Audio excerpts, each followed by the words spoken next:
Differentiate करने के लिए मैंने है चेक किया होगा. Elements are the substances consist of only one kinds of atom, while the compound are the substances made up two or more different elements chemically bonded together in a fixed ratio. Mixture consists of two or more different elements and one or compounds. Mixture जो होता है उसमें कोई खास ratio नहीं होता, किसी भी सब्सटेंस को मिला दो, ठीक है, किसी भी सब्सटेंस को आपस में मिला दो without any chemical change, the thing you get will be mixture. Okay. Elements can not be broken down into the simpler types of matter because it is the simplest substance. आप इससे ज्यादा नहीं तोड़ सकते इसको. इससे ज्यादा अगर आप सोचोगे कि हाइड्रोजन से ज्यादा हाइड्रोजन के एटम से कुछ नया बना ले तो कुछ नहीं बनने वाला, वो हाइड्रोजन एटम लास्ट होगा, ठीक है. But compounds can be broken down simpler type of matter by chemicals means but not by the physical means, है ना. केवल chemicals reactions कराकर हम क्या कर सकते हैं, compounds को उनके simpler form में तोड़ सकते हैं. component can be separated by the physical means, है ना. compound को अलग करने के लिए chemical method लगा सकते हैं, but mixture को अलग करने के लिए कोई chemical method की जरूरत नहीं है. इसको आप physical method से भी आप separate कर सकते हो. physical method like filtration method हो गया, है ना, सेंट्रिफ्यूगेशन मेथड हो गया, बहुत सारे मेथड्स हैं. कैन एग्जिस्ट इधर एज हम अगर एलिमेंट्स की बात करें तो can exist as a atom और एज अ मॉलिक्यूल्स. ये एटम या मॉलिक्यूल्स के फॉर्म में होते हैं, है ना. इसके बात करें कंपाउंड का तो है property that are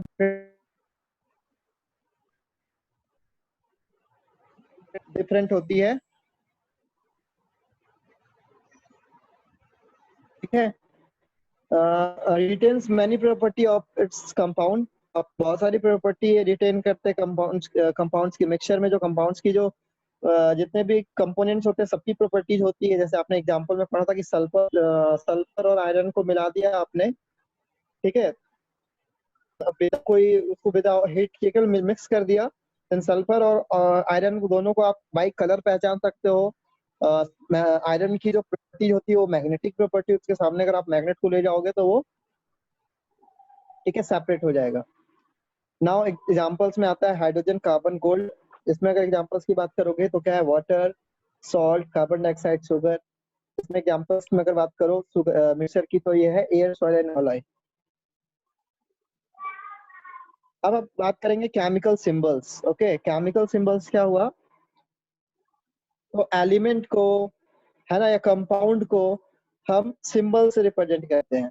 ancient time में जो सिंबल्स होता था वो जनरली एक फिगर होता था, ठीक है. जैसे हाइड्रोजन को हम जनरली इस सिंबल से रिप्रेजेंट करते थे, है ना. एक सर्कल के अंदर एक छोटा सा डॉट हाइड्रोजन को डिनोट करता था.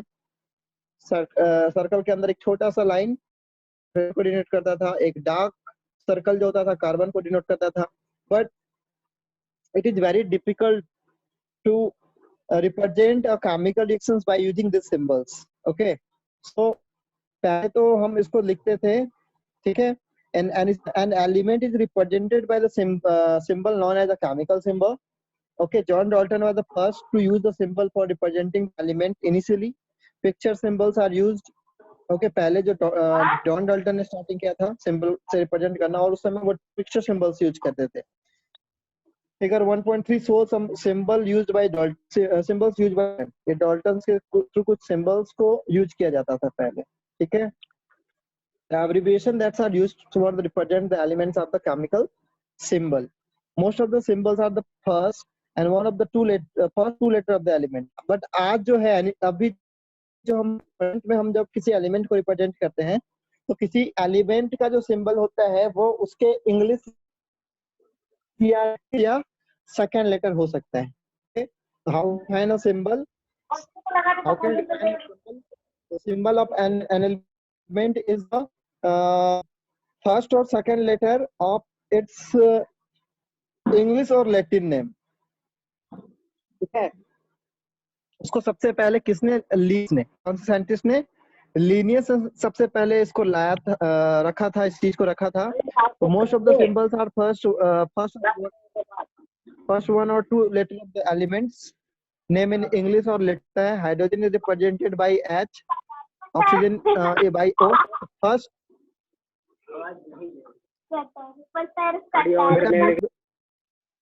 म्यूट कर दो, जो भी हो बात, जो जिनको बात करना है म्यूट करके कर ले, कोई है दूसरों को डिस्टर्ब ना करे। ठीक है, तो हाउ, यहाँ पर हम डेफिनेशन पूछ रहे हैं, what do you, how can you define a symbol. Element का सिंबल क्या हुआ, तो symbol of an element is, what symbol of an element is first letter or first or second letter, first and second letter, first and second letter of its English name or its Latin name और Latin name, या तो English name या तो Latin name के first या second letter को ही हम symbol कहते हैं। सिंपली आप देख सकते हो, है ना, हाइड्रोजन का H होता है, हाइड्रोजन के पहले लेटर से लिया गया है। ठीक है, उसी तरह अगर आप कार्बन की बात करो तो कार्बन का पहला लेटर C है, C से डिनोट करते हैं। ऑक्सीजन का पहला लेटर O है, O से डिनोट करते हैं। बोरोन का पहला लेटर B है, B से डिनोट करेंगे। सल्फर का पहला लेटर S है, S से डिनोट करेंगे। नाइट्रोजन का पहला लेटर N है, N से डिनोट करेंगे। आयोडीन का पहला लेटर I है। उसी तरह एल्युमिनियम, तो आप देखो यहाँ पे फर्स्ट टू लेटर को लिया गया है। कैल्शियम का Ca हो गया, क्योंकि अगर आप इसको भी C से डिनोट करोगे तो फिर कार्बन का भी C होता है और कैल्शियम का भी C होता है, तो ये थोड़ा डिफरेंट हो जाएगा, है ना। मैग्नीशियम का Mg होता है, जिंक का Zn होता है, क्लोरीन का Ch या Cl होता है, सिलिकॉन का Sl होता है, बेरियम का Ba होता है। So you can define symbol, chemical symbol, okay, the symbol of an element is the first or second letter, first or second letter of its English name or the Latin name. Is that clear? Atomicity क्या हुआ, तो जब एक molecules में जितने number of atom होते हैं, एक मॉलिक्यूल्स में जितने नंबर ऑफ एटम्स होते हैं उसको हम एटोमिसिटी कहते हैं। ठीक है, जैसे अगर हम बात करें H2 में, है ना, गैस, तो हाइड्रोजन गैस एक मॉलिक्यूल है ना, एक कंपाउंड है और ये इसकी मॉलिक्यूल हुई, तो इसकी जो एटोमिसिटी हो गई वो 2 हो गई। ये जो न्यूमेरिकल वैल्यू आपको दिखाई दे रहा है उसको बोला जाए। ऐसे ऑक्सीजन की बात करें तो ऑक्सीजन की 2 होती है, नाइट्रोजन की 2 होती है ना। यहाँ एटोमिसिटी ऑफ हाइड्रोजन 2 है, नाइट्रोजन 2 है, ऑक्सीजन 2 है। ओके, क्लोरीन की 2 होती है, सल्फर का 8 होता है। ठीक है, the total number of atom consisting of molecules is known as its atomicity. याद रखना, total number of atom consisting of molecules is known as its atomicity. How can you define atomicity? The total number of atom present in a molecules. The total number of atom present in a molecules is known as its atomicity. यहाँ पर hydrogen की atomicity क्या है, 2। Oxygen की क्या है, 2। ठीक है, the total number of atom present in a compound या molecule of a compound is known as atomicity. Element can be monoatomic, diatomic और पॉलीएटॉमिक। एलिमेंट या तो मोनोएटॉमिक हो सकता है, या तो डायटोमिक हो सकता है, या पॉलीएटॉमिक हो सकता है। जैसे एग्जांपल के लिए आप देखो, हाइड्रोजन के 2 हैं, ठीक है। कुछ जैसे क्लोरीन वगैरह ले लो, ये क्या है, मोनोएटॉमिक। जब एक एटम होगा तो मोनोएटॉमिक होगा, 2 हुआ तो डायटोमिक, 3 हुआ तो poly. According to their atomicity, sorry, element that exists as a single atom is called monoatomic। एक एलिमेंट जो सिंगल होता है, जैसे हाइड्रोजन, केवल हाइड्रोजन की बात करें सिंगल है, monoatomic. Oxygen is monoatomic, chlorine is monoatomic. Okay, argon, helium, neon, these all are the example of monoatomic molecules। और molecules with 2 atoms is called diatomic। जब 2 एटम होते हैं उसको diatomic कहते हैं। molecules of oxygen has 2 atoms, है ना, oxygen के पास 2 एटम है, so it is a diatomic। okay, hence the element whose atomicity is more than 2 are known as polyatomic। for example sulphur का क्या होता है, एसिड होता है। ठीक है, एंड बोरोन का B12 होता है, so it has more than 2 atoms, that's why they are called polyatomic. Okay, metal and elements such as carbon do not have a simple structure. Metal and elements such as carbon, okay, do not have a simple structure but consist very large number of very large infinite number of atoms bonded together. The atomicity of some of the element is listed below. ठीक है, यहाँ पे कुछ की दी हुई है, जैसे monoatomic में कौन कौन से, हीलियम है ना, He से डिनोट करते हो, आर हो गया, सोडियम को Na से डिनोट किया जाता है, एल्यूमिनियम Al हो गया, सोडियम Na हो गया, कॉपर Cu हो गया। हाइड्रोजन की बात करेंगे डाई एटॉमिक में S2, N2, O2, Cl2, Br2, ठीक है, F2। सल्फर बात करेंगे तो सल्फर S8 होता है, फास्फोरस P है, ठीक है। अब बात करते हैं केमिकल फार्मूला। केमिकल फार्मूला क्या हुआ, it is it is short, it is the molecules of the compound are represented by formula. Molecules को हमेशा हम एक फार्मूला से रिप्रेजेंट करते हैं, इस is known as a chemical formula, ठीक है। The chemical formula of glucose is C6H12O6। Glucose एक कंपाउंड है, फार्मूला क्या हुआ, C6H12O6, okay, which means that 6 of the carbon atom, it is made of the 6 atom of carbon, 12 atom of hydrogen and 6 atom of oxygen. If there is no subscript in the symbol of the substance, it means that only one atom is present. अगर कोई भी subscript ना हो, if there is no subscript in the symbol of the substance, it's जैसे कि आप बात करो H2O, ठीक है, H2O, तो यहाँ पर O का कोई सब्सक्रिप्ट नहीं है, O में आपने कोई नंबर नहीं डाला है, इसका मतलब यहाँ पर केवल एक हाइड्रोजन है, सॉरी एक ऑक्सीजन है, 2 hydrogen and 1 oxygen is present hydrogen. Similarly carbon dioxide, तो कितने कार्बन है, कार्बन के एक एटम, ऑक्सीजन के 2 एटम है, ठीक है। One more example, ammonia NH3, तो नाइट्रोजन के 3 एटम है, हाइड्रोजन के, सॉरी नाइट्रोजन के 1 एटम है और हाइड्रोजन के 3 एटम है ना। यानी कि अगर कोई सब्सक्रिप्ट नहीं होगा, ठीक है, अगर कोई सब्सक्रिप्ट नहीं होगा, सब्सक्रिप्ट का मतलब यहाँ पर नंबर को कहा जा रहा है, यहाँ सब्सक्रिप्ट का मतलब ये जो नंबर आप दे, ठीक है, सब्सक्रिप्ट का काम कर रहे हैं। The chemical formula of calcium oxide is CaO, यानी कि यहाँ पर कैल्शियम के एक एटम है और ऑक्सीजन का एक एटम है, which means that the each molecules of the compound contain one atom of the calcium and one atom of the oxygen. In order to write the chemical formula of a compound, we must know the symbol of element, ठीक है। किसी भी chemical formula को लिखने के लिए हमें valency पता होना चाहिए। जैसे हाइड्रोजन की वैलेंसी कितनी है, 1 है। पहले बात करें वैलेंसी क्या है, valency in the combining power of an element, ये याद रखना, it is the combining capacity of an element. एक एलिमेंट, ठीक है, एक एलिमेंट मिक्स है ना, वो उसकी वैलेंसी डिसाइड करती है। समझ में आ रहा है, आगे आप पढ़ोगे वैलेंसी के बारे में बताऊंगा, पिछले क्लास उतना अभी मैं डीप जाऊंगा तो आपको कुछ नहीं आएगा, अभी फिलहाल आप ये समझ लो वैलेंसी का डेफिनेशन आप याद कर लो।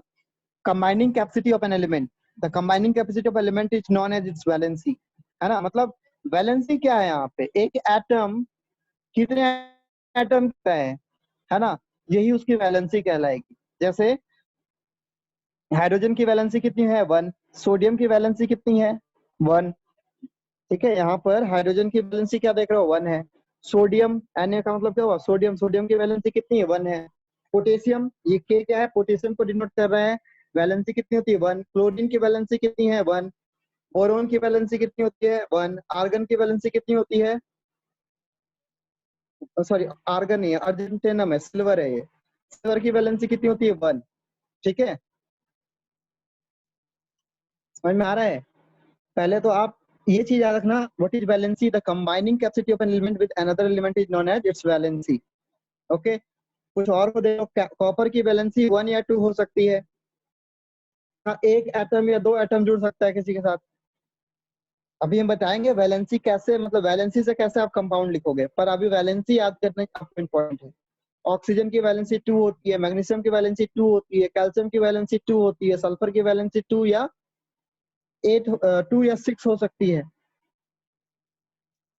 जिंक की वैलेंसी 2 है, आयरन की वैलेंसी 2 और 3 होती है, नाइट्रोजन की वैलेंसी 3 होती है, एल्युमिनियम की वैलेंसी 3 होती है, फास्फोरस की वैलेंसी 3 या 5 हो सकती है, कार्बन की वैलेंसी 4 होती है, सिलिकॉन की वैलेंसी 4 होती है। तो फर्स्ट ऑफ ऑल आपको करना क्या है बेटा, आज आज आप टाइम निकाल के ना इसको याद कर लेना, सारी वैलेंसी वैलेंसी याद रखना है आपको, बहुत ऊपर लेवल तक काम आएगा ये।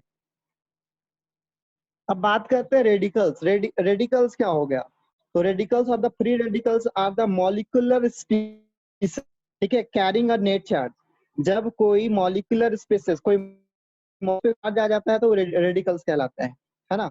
जैसे यहाँ पर आप देखो हाइड्रोक्स OH, ये हाइड्रोक्साइड पे जब एक नेगेटिव चार्ज आ गया, ये एक रेडिकल हो गया। और कौन सा रेडिकल है? ये नेगेटिव रेडिकल है। रेडिक्टिव या नेगेटिव कुछ भी हो सकता है। नाइट्रेट का देखोगे NO3 माइनस, यानी इस पे, इस नाइट्रेट नाइट्रेट के मॉलिक्यूल्स पे एक नेगेटिव चार्ज है। बाइकार्बोनेट HCO3 पे नेगेटिव चार्ज है, इसकी इसकी जो वैलेंसी 1 है।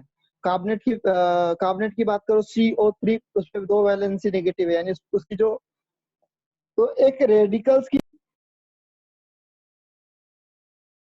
वैलेंसी उसके चार्ज चार्ज पर डिपेंड करता है।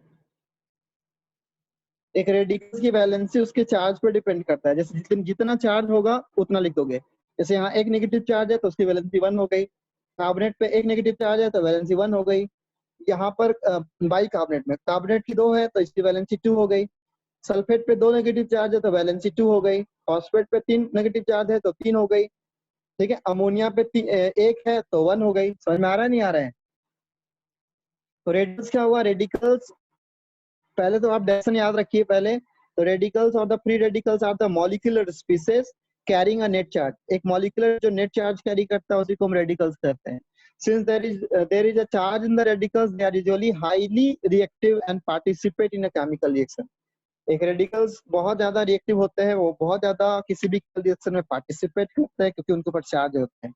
The valencies are related to the carbon atoms of the molecule species. Some radicals with their charge are shown below. ठीक है, आपको ये रेडिकल्स याद कर लेने हैं, क्योंकि रेडिकल्स याद करोगे तभी आप कंपाउंड के बारे में लिख पाओगे। Most of the compound of the metal and non metal contain charge species. Metal और नॉन मेटल जो होते हैं कंपाउंड, जो मेटल नॉन मेटल के बने होते हैं, जिसको हम लोग आयनिक कंपाउंड भी बोलते हैं। नॉन मेटल से बनने वाले कंपाउंड को आयनिक कंपाउंड कहते हैं। जैसे NaCl है ना, NaCl, सोडियम क्लोराइड। तो सोडियम क्लोराइड में एक पॉजिटिव रेडिकल होता है और एक नेगेटिव रेडिकल होता है। उसी तरह पोटेशियम क्लोराइड, तो पोटेशियम में क्या होता है? एक पॉजिटिव है और एक नेगेटिव रेडिकल होता है ना।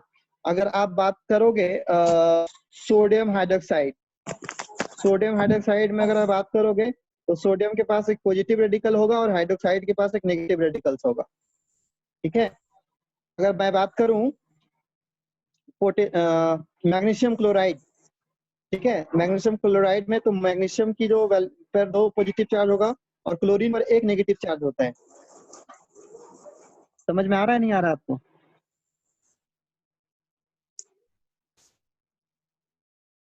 ठीक है, अच्छा।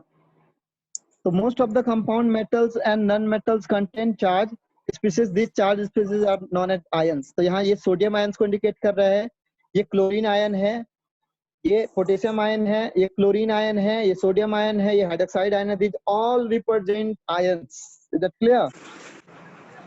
Now a negative, ये चार्ज अब या तो पॉजिटिव होगा या तो नेगेटिव होगा, और negatively charge ions is known as anion. ठीक है, अगर किसी के ऊपर नेगेटिव चार्ज होगा, अगर किसी रेडिकल पर negative charge and and positively charge ions is known as cation. और अगर किसी स्पीसीज के ऊपर नेगेटिव चार्ज हो, पॉजिटिव चार्ज होगा तो उसको कैटायन कहेंगे। याद रखना, कैटायन एंड एनायन। एनायन क्या हुआ? if a, if an atom contain negative charge then it is known as anion, and if it contain a positive charge it is known as cation। ठीक है, The compound sodium chloride contain a positively charged sodium ions which require one more electrons to form compound and negatively charged chloride ion and can lose electrons. Baking soda की बात करेंगे, sodium hydrogen carbonate. Sodium hydrogen carbonate में दो radical, positive radicals है sodium और एक negative radicals है carbonate, by carbonate, sodium by carbonate. ठीक है, इसके दो रेडिकल्स हो गए. ठीक है, समझ में आया आज का टॉपिक क्या था आपका बच्चों? समझ में आया आपको? आज हमने क्या क्या पढ़ा? आज हमने सिंबल के बारे में पढ़ा, आज हमने केमिकल सिंबल के बारे में पढ़ा, आज हमने केमिकल फॉर्मूला के बारे में पढ़ा, एटॉमिसिटी जाना, एटॉमिसिटी क्या होता है.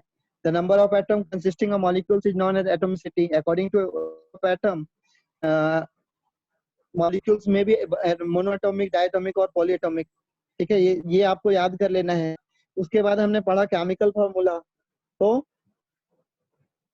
ये एक तरीके से किसी जो शॉर्ट फॉर्म में, ठीक है, शॉर्ट फॉर्म में, जिस शॉर्ट फॉर्म में रिप्रेजेंट किया जाता है, it is the method of representing a compound with the help of symbol. ठीक है, how can you define a chemical formula? तो chemical formula is the method of representing a compound in the form of sorry, the molecular formula can be defined as the method of representing a compound of the symbol of the atom present it with their what subscriptions. उसमें subscript भी होगा, number के through हम denote करेंगे. Valency is the combining capacity of an element with another element. ठीक है, अलग अलग एलिमेंट की वैलेंसी अलग अलग होती है. रेडिकल्स क्या होता है? रेडिकल्स आर फ्री रेडिकल्स और the free radicals are the molecular species carrying a charge.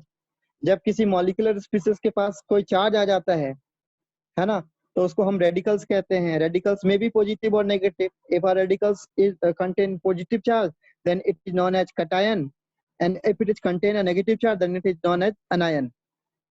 ठीक ना? फिर हम अगले क्लास में राइटिंग केमिकल फार्मूला कैसे लिखते हैं, केमिकल फार्मूला हम उसको सीखेंगे.